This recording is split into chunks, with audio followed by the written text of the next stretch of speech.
네, 한 사회가 전통사회에서 산업사회로 이전하거나 변화할 때 왜 어떤 갈등들이 불가피하게 나타난다면 그 갈등은 단순히 간과된 것인가? 아니면 그 갈등은 본질적으로 수용하기 어려운 것인가? 이제 이런 질문들을 안게 됩니다. 우리가 무엇을 잘못했는가? 아니다, 잘못한 게 없어도 이런 문제는 생길 수밖에 없었다. 오케이, 잘못하지 않았지만 문제가 생길 수 있었다. 그런데 그렇다면 그 문제는 왜 해결하지 못했느냐? 우리가 이렇게 민주화되고 민주주의를 한다고 하는데 왜 해결이 안 되느냐 하는 문제가 대두될 수 있습니다. 그건 이제 민주주의가 안고 있는 한계, 어쩌면 뭐 그런 것 때문에 비롯된 것일 수 있습니다. 그래서 그거를 한번 간단하게 살펴보도록 하겠습니다. 민주주의는 다양한 정의가 가능합니다.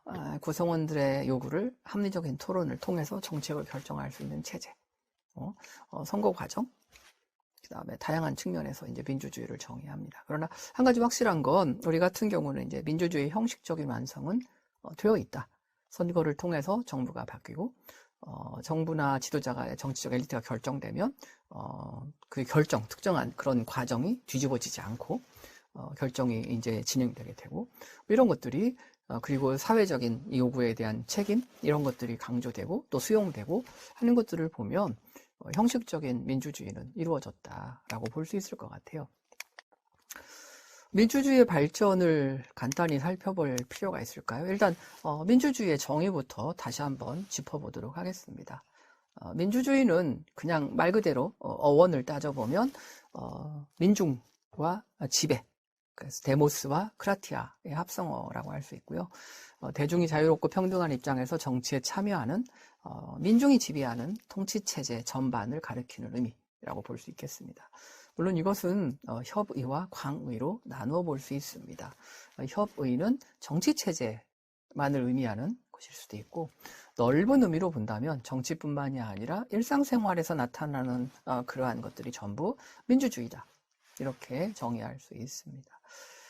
민주주의다라고 얘기하려면 최소한의 보장되어야 되는 것이 있다라고 했을 때 투표권, 시민권의 보장, 시민의 권리 행사에 따른 최고 공직자에 대한 견제, 권력 박탈 이런 것들이 가능한 체제.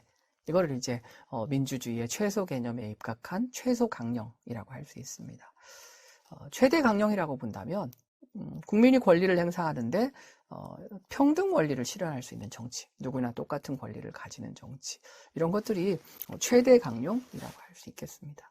그러니까 체제가 좀 달라도 저런 원칙이 적용된다면 그 민주주의다 이렇게 평가할 수 있는 거죠. 민주주의는 다른 한편으로는 정치적 이념이기도 하고 제도의 운영 방식이기도 하고 생활 원리와 의식이기도 합니다. 그래서 이념으로서의 민주주의는 인간의 존엄, 자유와 평등 이런 것들을 수용하는 체제. 이것이 이제 민주주의라고 볼 수 있을 것 같고요. 제도로서의 민주주의다. 그러면 삼권 분립, 대의제, 선거, 경쟁적 다당제, 다수결 원칙의 적용. 이런 것들이 민주주의의 제도적 측면이다라고 할 수 있을 것 같고요. 생활 양식으로서의 민주주의를 본다면 합리적 경험주의, 자발적인 참여의식, 토론과 관용, 통합적 공동체의식 이런 것들이 생활에서 나타날 수 있는 민주주의다라고 할 수 있을 것 같습니다. 어떤 제도가 민주주의냐라고 했을 때 바커가 민주주의 조건을 몇 개 이야기합니다. 정치, 경제, 사회 그리고 내적, 정신적인 조건을 이야기합니다. 정치적 조건은 지도자, 정당, 언론 등 자율성이 있는 2차 집단이 있어야 한다.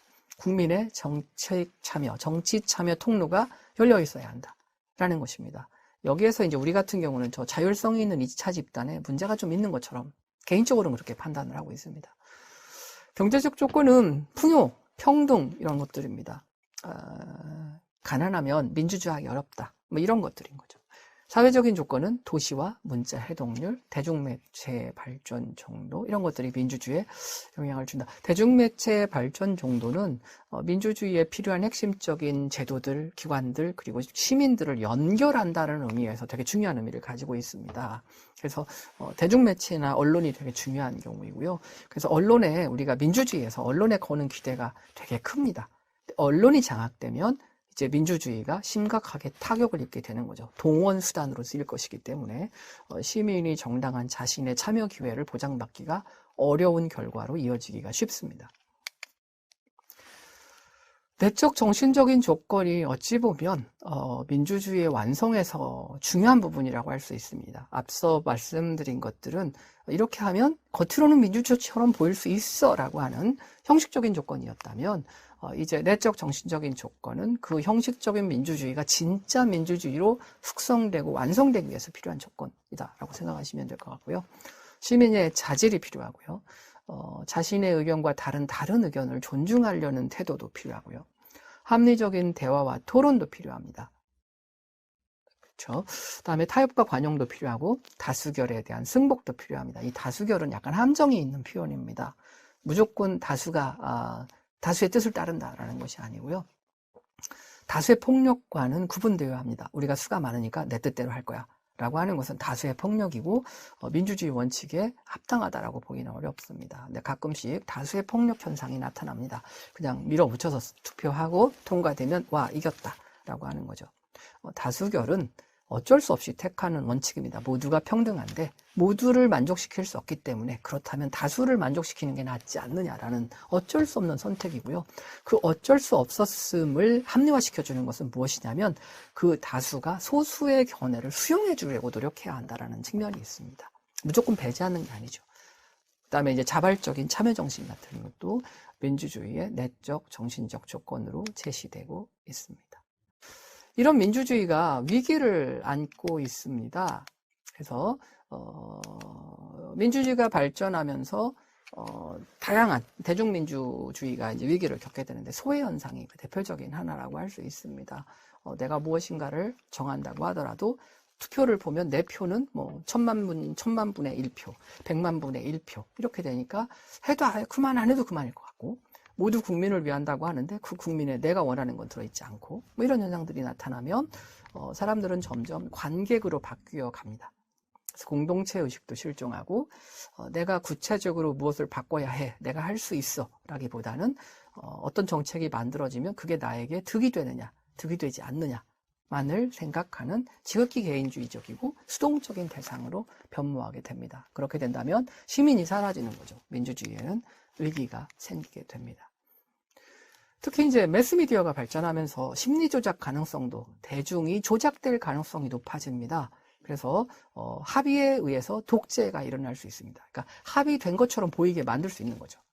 그리고 자발적으로 참여한 국민의 뜻을 받았다라고 하는데 그 합의가 아닌 거죠. 그리고 국민들이 하는 것처럼 보이지만 그것도 조작된 자발성일 수 있습니다. 자본주의의 발전, 세계와 경제적인 경쟁의 심화, 이것은 효율성, 생산성을 존중하게 됩니다. 그런데 이것이 토론의 약화, 인간 중심적인 문화의 파괴로 이어질 수 있습니다. 그런 현상들이 나타나고 있는 거죠. 그리고 국가의 업무가 커지면서 행정이 전문화되고 비대화되고 있습니다. 통제가 안 되는 권력을 볼 수 있게 된 거죠. 그런 것들이 위기라고 할 수 있습니다. 무엇보다 민주주의 발전 과정에서는 개인의 특수성을 간과하려는 움직임들이 보입니다. 우리 모두 인간의 권리를 보호합니다 라고 이야기하지만 그때의 인간은 추상적인 인간이에요. 그 인간은 내가 아니에요. 일반적으로 말하는 인간을 이야기하는 거지 어떤 특수한 사람의 상황까지 고려한다라는 의미는 아니라고요. 그거는 따로 다 정해야만 합니다. 시민권으로 정했을 때 법적으로 정책적으로 보장받을 수 있는. 근데 여전히 아직까지는 소수가 남은 채 추상적인 개인주의 하에서 받아들여지는 개인의 인정 밖에 존재하게 되는 겁니다. 그래서 이런 사람들은 이제 인정을 요구하는 그 정치를 원하게 되는 거죠. 그런 차이들, 추상적인 개인의 이름으로 모두 보호받는다고 하지만 실질적으로 사회적으로 보호받지 못하는 다양한 소규모 집단들이 있습니다. 우리 같은 경우는 이제 성별에 따른 여성 집단 같은 경우, 그다음에 인종이 있는 경우에는 또 흑인이나 이런 경우, 국적에 의해서도 가능하고요. 심지어 교육 이런 데에서도 가능하고 종교, 성적 선호 이런 데 대한 차별들이 존재합니다. 이런 경우에는 지배 집단도 무시하게 되고요. 보편적인 인간성을 강조하는 민주주의 체제 하에서도 이들의 특수성은 간과되기가 쉽습니다. 그래서 이런 경우에 이제 사회적으로 민주주의가 발전한다고 하더라도 놓쳐지는 부분들이 나타나게 되는 거죠. 이렇게 되면 이제 무관심하게 되고 무관심하면 정치 과정에서도 배제되게 됩니다. 그래서 이들은 정치, 경제, 사회, 문화적으로 불이익을 받게 되고 소수라고 하더라도 그들이 가지고 있는 사회로서의 정체성이 계속 위협받는 양상이 벌어질 수 있는 거죠. 그래서 이 사람들은 개인의 평등 모두 똑같다라는 일반적인 표현보다는 자신들의 사회적 불평등을 내세우고 자신들이 가지고 있는 특수성을 보장받기 위한 노력을 하게 되는 것이고 그게 사회 전체로 보면 그게 갈등이다 라고 표현이 되게 되는 겁니다. 후쿠야마는 이런 정체성의 정치, 인정의 정치에 대해서 몇 가지 이야기를 하게 됩니다. 그래서 현대 자유주의는 개인의 권리, 법치, 독점권에 내재된 것들의 최소 수준을 대등하게 존중한다라고 약속하는 것이다. 자유민주주의는 인간이 원하는 모든 것들, 모든 격정을 해결하지 못한다. 최소한 우리는 모두 동일하게 인정할 거예요. 정도만 이야기한다. 역사적으로 소외된 집단은 여전히 존중받지 못한다. 만약에 자신이 존중받지 못한다라고 한다면 이들은 공격적인 행동으로 나타날 수 있을 것이다. 이렇게 이야기를 합니다. 그러면서 종교인들이 때로 공격적인 모습을 보일 때, 국가, 민족주의가 때로 공격적인 모습을 띌 때, 이런 것들은 바로 이런 현상, 자신이 인정받지 못했고 자신의 특수성이 보장받지 못했다라고 하는 데에서 오는 반발인 거다. 브렉시트이나 트럼프 행정부의 미국 중심주의도 결국 이런 맥락인 거다라고 후쿠야마는 설명하고 있습니다.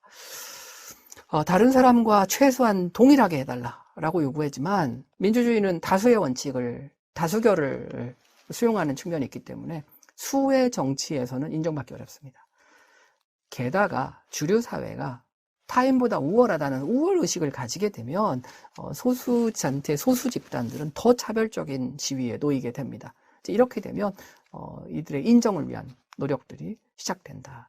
그게 흔히 말하는 정체성 정치, 인정의 정치의 요구고 그런 것들이다. 이렇게 이야기를 합니다. 이런 경우는 인정에 대한 요구이기 때문에 경제적인 수단만으로 해결이 안 된다. 헤겔도 비슷한 이야기를 합니다. 인간의 욕망에 대한 유일한 해결 방안은 존엄성을 인정하는 거다. 보편성을 인정하는 거다라고 얘기하는 거예요. 근데 그 인정이 되게 인색한 거죠. 그래서 보편적인 인정을 받고 싶어하는 집단들의 도전이 나타났다. 그게 민족, 종교, 그 다음에 분파적인 거, 종족, 인종, 젠더, 개인 이런 것들이 이제 나타나는 거예요. 근데 이것은 부분적인 형태의 존엄이고요. 전체라는 측면에서 계속 충돌을 이야기한다. 보편적인 인정과 특수성은 충돌하고 있다.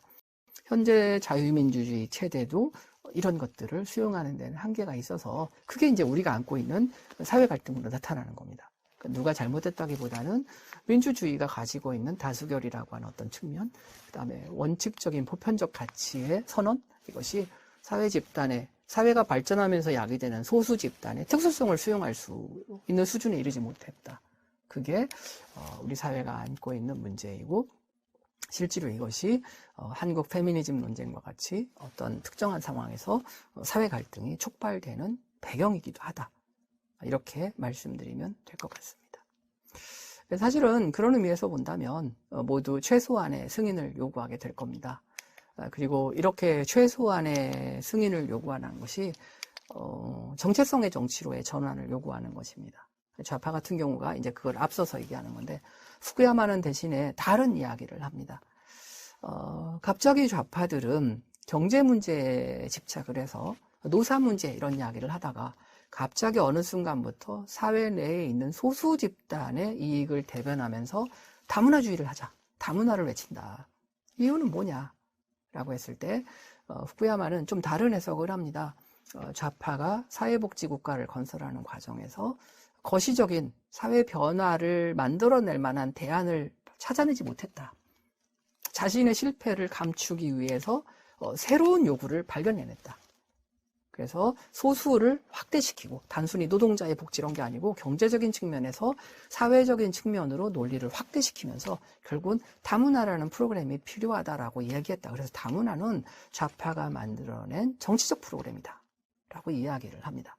이제 어느 경우가 옳다, 뭐 옳지 않다, 후쿠야마가 말한 것처럼 좌파의 실패가 다문화로 나타난 것이다. 이런 주장을 수용한다, 안 한다와 상관없이 이런 소수의 발견의 문제가 갈등으로 번지고 이것이 왜 보편적인 인정에도 불구하고 문제가 되는가? 그리고 이들의 요구는 어떤 성격을 가지고 있는가? 민주주의 사회라고 하는데 그게 왜 잘 수용되지 않는가? 이제 이런 문제 제기에 대해서는 한 번쯤 관심을 가지고 살펴볼 필요가 있을 것 같습니다.